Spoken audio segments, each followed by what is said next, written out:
That was the crowd that greeted conservative writer Ben Shapiro as he was attempting to give a speech at the Los Angeles campus of California State University. Inside the lecture hall where he had been invited, it went like this. Watch.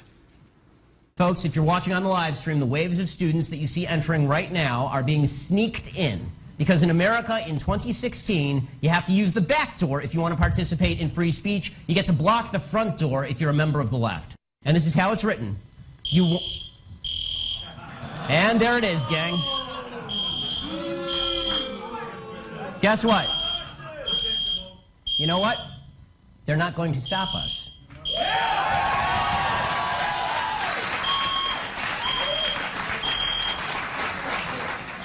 Ben Shapiro is editor-in-chief at dailywire.com. Ben, great to see you. So they invited you there, this young group, and the university was not happy about it, initially tried to stop it. One professor in particular was ripping down the flyers, threatening students for posting them, but you showed up. Take it from there. Yeah, well, the president of the university attempted to cancel the speech, and I told him to screw himself. I was coming anyway because that was a violation of free speech rights. About an hour and a half before I was scheduled to come to campus, I didn't know if they were going to try to arrest me or something, he backed down and he said, we'll hold the event, we'll make sure there's enough security that it's safe. I started getting messages on my text and through Twitter that there was violence going down, that there was a huge crowd. By the time we got there were helicopters, cops everywhere. Every single entrance and exit, except for one, had been barricaded and blocked by the students. The police were doing nothing to actually move the students and the protesters so that people who wanted to hear could get in. And by the time I got in, I had to be escorted in not only by my own security, but by an armed coterie of uniformed police officers. And they were sneaking all of the students in 4 at a time through a back door the protesters hadn't yet discovered. And so over the course of the speech, people were coming in. Public university, they don't understand anything about First Amendment, which is the answer to speech you do not like is not less speech, it's more speech. You don't shut down the initial speech. You have your own event. You offer your own viewpoints. But they were rows deep, threatening you. People were getting pushed around, and the people who wanted to get in to see you were getting stopped by the cops, apparently, you say, under directions from the university?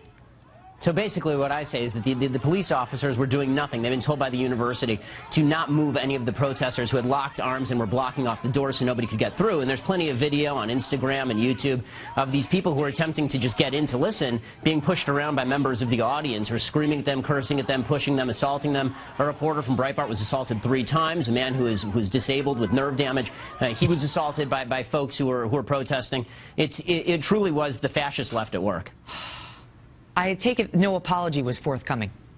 No.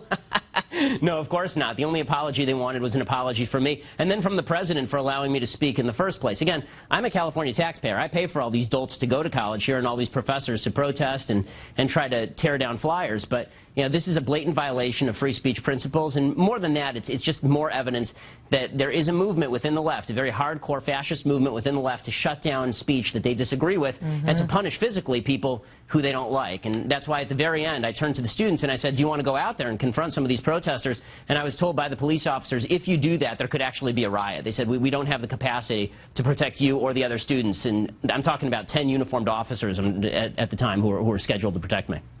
Professor Robert Weide, W-E-I-D-E, when people were placing flyers on the board, he apparently went out and tore down the flyers, called campus security, and called the students fascists who wanted to hear you speak. Ben, thank you for being here.